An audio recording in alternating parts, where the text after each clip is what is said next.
fourth trial to answering my flashcards. I hope I can answer all these questions now. So let's start for the first question. So the blank is a linear and sequential software development approach where each phase must be completed before the next phase begin. So answer is waterfall models. 1 point. The second question. So what are the two distinct approaches of software development? So the two distinct approaches of software development is waterfall and agile. Correct. 2 out of 2. So what are the key agile methodologies? So the key agile methodologies is Scrum, extreme programming. Scrum, extreme programming. 3 out of 3. Nice start. So what are the weaknesses of the waterfall model? So the weaknesses of the waterfall model is flexibility pala, sorry. Inflexibility. Why? Because na longer ni siya guys ang waterfall, just like sa agile.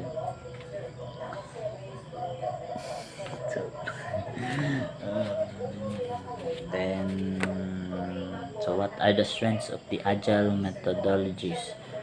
So when you say agile, it is flexible guys, flexible, and also saan to guys, and also bug prevention or bug protection guys. Kaya early detection na kasi yung let's move to the fifth. 6 questions. What are the strengths of the waterfall model? So the strengths of the waterfall model guys is clear structure,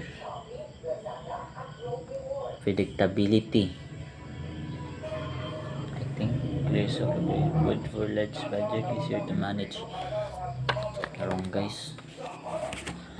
The Agile model is an iterative and flexible approach where development is divided into small increment called sprints. So I answer na so compare waterfall and agile model in time to market. So in the time to market, waterfall is longer process while agile is faster and flexible. Waterfall is longer and flexible.